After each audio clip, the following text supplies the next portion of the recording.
Okay, तो ये compound हमारे जो ऑप्टिकली एक्टिव कंपाउंड है वो लाइट को रोटेट करेंगे भी कि नहीं करेंगे, या राइट साइड में रोटेट करेंगे या लेफ्ट साइड में रोटेट करेंगे, या तो ये सब हम लोग सिर्फ एक्सपेरिमेंट के थ्रू फाइंड आउट कर सकते हैं।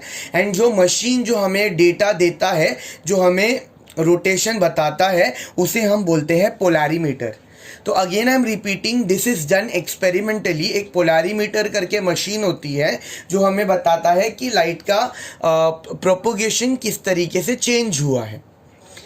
Now this you need to understand कि ये एक्सपेरिमेंटल डेटा है, बराबर। लेकिन हमने क्या किया है, जितने भी हमारे पास ऑप्टिकली एक्टिव कंपाउंड्स है, we have both optically active compounds and inactive compounds जो कहीं रोटेट नहीं करते लाइट को। तो जितने भी हमारे पास ऑप्टिकली एक्टिव कंपाउंड्स है, what have we done is, हम लोगों ने ना उनकी सिमिलैरिटीज देख ली है कि क्या क्या पॉइंट्स उसमें सिमिलर है, कि क्या कौन से ऐसे पॉइंट्स है जो सारे ऑप्टिकल एक्टिव कंपाउंड्स में होते हैं। और उसके बेसिस पे हमने ना कुछ क्राइटेरिया निकाल दिया है जो बिना चेक किए भी हम ऐसे गेस कर सकते हैं कि ये कंपाउंड एक्टिव होगा कि इनएक्टिव होगा। फाइनल डेटा या फाइनल वर्डिक्ट पोलैरीमीटर ही देगा, बट फिर भी हम गेस कर सकते हैं।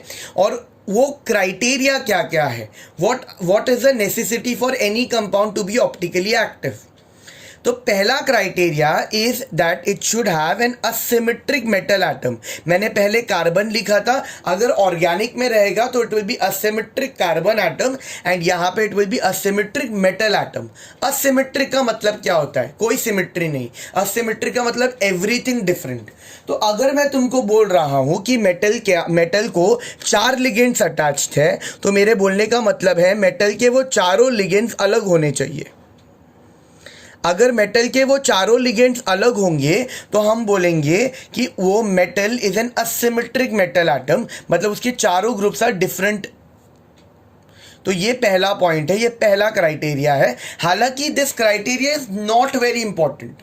हमारे पास ऐसे कंपाउंड्स है, इट इज 80% इंपॉर्टेंट, मतलब जितने भी हमारे पास आइसोमर्स है, ऑप्टिकली एक्टिव आइसोमर है, उसके 80% कंपाउंड्स में ये क्राइटेरिया फुलफिल होता है। लेकिन हमारे पास ऐसे भी कंपाउंड्स हैं जिसमें तुम्हारा central atom is not asymmetric, मतलब उसके चारों ग्रुप डिफरेंट नहीं है, बट फिर भी वो ऑप्टिकली एक्टिव है।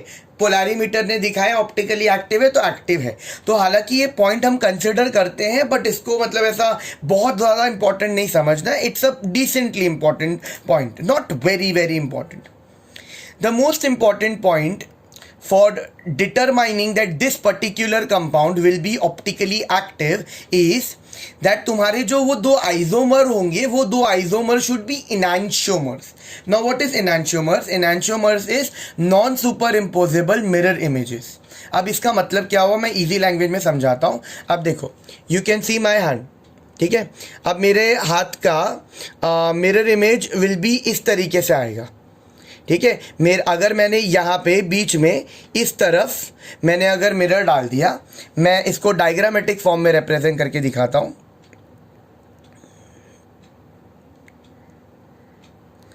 ठीक है, मान लेते हैं ये हमारी उंगलियां हैं, ठीक है।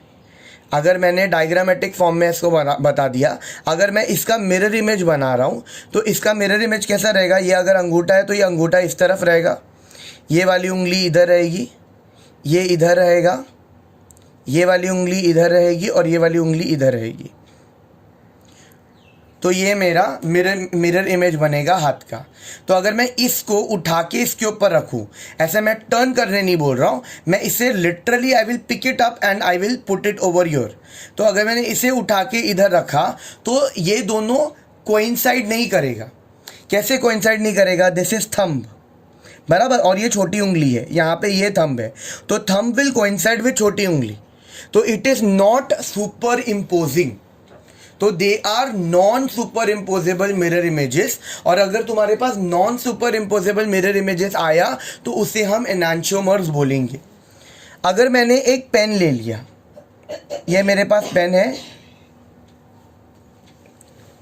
एक नॉर्मल रॉड ले लेते हैं जो ये पॉइंट पे डार्क है, अगर मैं इसका मिरर इमेज बनाता हूं तो इसका मिरर इमेज ऐसे ही बनेगा। ऊपर डार्क था, ये भी ऊपर डार्क रहेगा। अब मैंने इसको उठा के इसके ऊपर रखा तो ये दोनों कोइंसाइड करेगा, रख नहीं सकते, this is just a way of expressing. ये दोनों कोइंसाइड करेगा, तो अगर वो कोइंसाइड करेगा तो दे आर सुपर इम्पोजिबल। तो यहां पे हमें क्या चाहिए, ऑप्टिकली एक्टिव होने के लिए they should not be super imposable. उनके कोई भी ग्रुप सेम नहीं होने चाहिए, उनके ऊपर अगर हमने रखा तो वो कोइंसाइड नहीं होना चाहिए, यहां पे ना मैटर करता है। तो जैसे हाथ है, तो ये इस टाइप के कंपाउंड जो नॉन सुपर इम्पोजेबल होंगे उसको हम बोलेंगे वो एनांटियोमर्स है, और इसे हम बोलेंगे वो सुपर इम्पोजेबल है, तो वो एनांटियोमर्स नहीं है। तो एग्जाम्पल के साथ देख लेते। अब जैसे यहाँ पे मैंने एक टेट्राहेड्रल कॉम्प्लेक्स ले लिया है, तो मैंने MABCD ले लिया, क्योंकि पहला पॉइंट हमारा क्या बोल रहा था, द फर्स्ट पॉइंट सेड की चारों ग्रुप डिफरेंट होने चाहिए। तो मैंने बीच में M ले लिया, A है ऊपर, यहाँ पे B, यहाँ पे C आगे की तरफ आ रहा है, और यहाँ पे D पीछे की तरफ जा रहा है। तो मेरा पहला क्राइटेरिया फुलफिल हो गया कि मेरा जो सेंट्रल मेटल है वो असिमेट्रिक है, जो मेरा सेंट्रल मेटल है वो असिमेट्रिक है, उसके चारों ग्रुप्स डिफरेंट है। अभी अगर मैंने इसका मिरर इमेज बनाया, ये मिरर है तुम्हारा, अगर इसका मैंने मिरर इमेज बनाया तो मेटल मेटल आएगा, A ऊपर आएगा, D मिरर के साइड में है तो D इधर भी मिरर के साइड में होगा, B is away from the mirror तो B विल बी अगेन ये साइड भी B will be away from the mirror. यहाँ पे C इज टूवर्ड्स D, तो यहाँ पे भी C will be towards D। अब इसको अगर मैं इंपोज करने का ट्राई करूं तो M और M के ऊपर रखूं तो M और M तो कोइंसाइड हो जाएगा, A और A तो कोइंसाइड हो जाएगा, बट इस तरफ D है और इस तरफ B है, तो they are not going to get coincided, मतलब they are non super imposable mirror images. तो इन दोनों को मैं एनांटियोमर्स बोलूँगा। तो एनांटियोमर्स क्या होते हैं, अगर मैं डेफिनेशन लिखूँ तो एनांटियोमर्स आर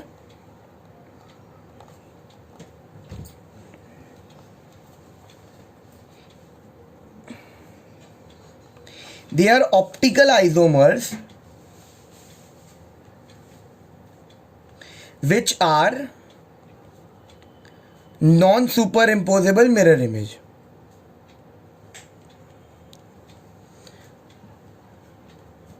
तो अब तुमको ये समझ के लेना है कि ये दोनों तुम्हारे ऑप्टिकल आइसोमर रहेंगे। तो अगर एक डेक्स्ट्रो रोटेटरी होगा तो दूसरा लीवो होगा, और दोनों का रोटेशन का मैग्नीट्यूड ऑलमोस्ट क्या एग्जैक्टली सेम रहेगा, सिर्फ डायरेक्शन अलग रहेगा। मतलब अगर एक 52 डिग्री राइट साइड में रोटेट करेगा तो दूसरा 52 डिग्री लेफ्ट साइड में रोटेट करेगा। ये दोनों पॉइंट क्लियर हो गया। तो हमारे दो क्राइटेरिया तो फुलफिल होते हैं इधर। पहला क्राइटेरिया है कि उसके चारों एटम्स डिफरेंट होने चाहिए, तो यहाँ पे है। दूसरा क्राइटेरिया है कि they should be non super imposable mirror images, तो वो भी है, they are non super imposable mirror images. But फिर भी मैंने क्या लिखा है, this compound is optically inactive. दोनों क्राइटेरिया फुलफिल होने के बाद में भी ये कंपाउंड ऑप्टिकली इनएक्टिव है। Why it is optically inactive, क्योंकि तीसरा और सबसे इंपॉर्टेंट पॉइंट है कि they should be resolvable. Now we need to understand this point and what is this resolution, let us try to understand that. तो उसके लिए तुमको एक और डेफिनेशन पता होना चाहिए, that is the definition of racemic mixture. Now what is this racemic mixture? अभी तक तुमको क्या पता है कि तुम्हारे पास ऑप्टिकल आइसोमर्स होते हैं। ऑप्टिकल आइसोमर मतलब एक आइसोमर रोटेट करेगा लाइट को राइट साइड में, दूसरा वाला रोटेट करेगा लाइट को on the left hand side with equal magnitude, और इनको हम बोलते हैं डेक्स्ट्रो और levo isomer. Racemic mixture is a equimolar mixture of dextro and लीवो।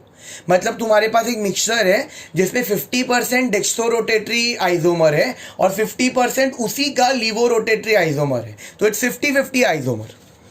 तो अब वो जो मिक्सचर है उसमें 50% dextro wants to rotate the compound by 52 degrees in the right hand side, the other 50% wants to rotate the light by 52 degrees on the left hand side।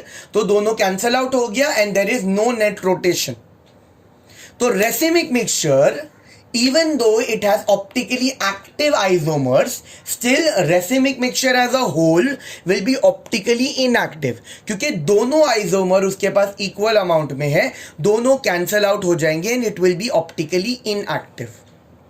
Now what we have understood by far is कि nature में या तो मेरे पास एक optically inactive compound है जिसके ऊपर मैंने लाइट पास किया और वो कहीं पे भी राइट में या लेफ्ट में रोटेट नहीं करेगा, या फिर मेरे पास एक रेसिमिक मिक्सचर है, मतलब वो ऑप्टिकली एक्टिव है लेकिन वो रेसिमिक मिक्सचर के फॉर्म में डेक्स्ट्रो और लीवो इक्वल अमाउंट में उसमें प्रेजेंट है.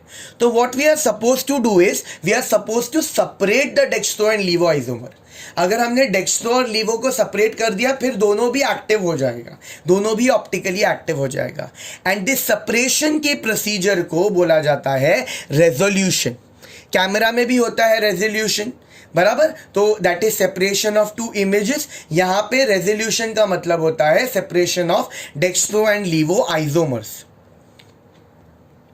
तो सी 100 की एक बात, चाहे तुम्हारा कंपाउंड में चारों का एटम्स डिफरेंट क्यों ना हो, चाहे वो non super imposable mirror image क्यों ना हो, लेकिन लास्ट में जो पॉइंट मैटर करता है वो ये है कि क्या वो सही में लाइट को रोटेट कर रहा है कि नहीं. जो दिख रहा है वही बिकेगा. चाहे तुम ऑन पेपर कितना भी लिख दो कि ये एक्टिव के पूरे क्राइटेरिया फॉलो कर रहा है, बट अगर वो ऑब्जर्वेशन में नहीं शो करता है तो इसका मतलब वो इनएक्टिव रहेगा. तो what is the final conclusion? Coordination compound में हमारे टेट्राहेड्रल कॉम्प्लेक्सेस, हमारे स्क्वायर प्लेनार कॉम्प्लेक्सेस, मतलब सारे कॉम्प्लेक्सेस जिसका कोऑर्डिनेशन नंबर 4 है, और हमारा ऑक्टाहेड्रल कॉम्प्लेक्सेस जिसमें मोनोडेंटेड लिगेंड्स है, बाइडेंटेड नहीं, सिर्फ मोनोडेंटेड, ओनली मोनोडेंटेड लिगेंड्स. तो ये जितने भी कंपाउंड्स है, कोऑर्डिनेशन के टेट्राहेड्रल, कोऑर्डिनेशन के स्क्वायर प्लेनार, कोऑर्डिनेशन के octahedral complexes with monodentate ligands, हो सकता है कि इनमें असिमेट्रिक कार्बन प्रेजेंट हो, असिमेट्रिक मेटल प्रेजेंट हो, सारे के सारे लिगेंड्स अलग हो सकता है कि they are non super imposable mirror images, but आज तक हमें ऐसा एक भी कंपाउंड प्रैक्टिकली ऑप्टिकली एक्टिव मिला नहीं है. तो जब तक प्रैक्टिकली एक्टिव कंपाउंड मिलेगा नहीं तो we can not say that it is active.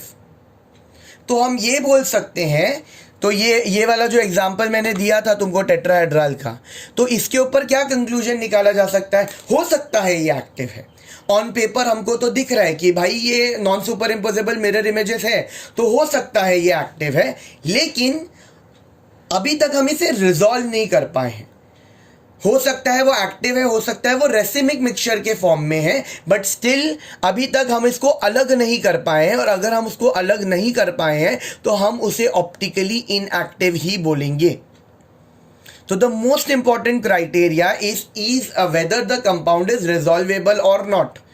पहला दोनों क्राइटेरिया फुलफिल हो सकता है, लेकिन अगर आज तक हम उसको रिजॉल्व नहीं कर पाए हैं प्रैक्टिकली, पोलैरिमीटर में अगर हमें इसका कोई एंगल डिविएशन नहीं मिला है तो हम उसे एक्टिव नहीं बुला सकते.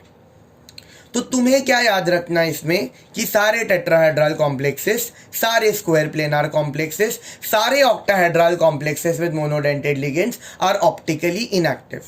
एक एक्सेप्शन आता है इधर स्क्वायर प्लेनार में जो मैं इवेंचुअली बताऊंगा, बट यहां से तुमको ये कंक्लूड करना है.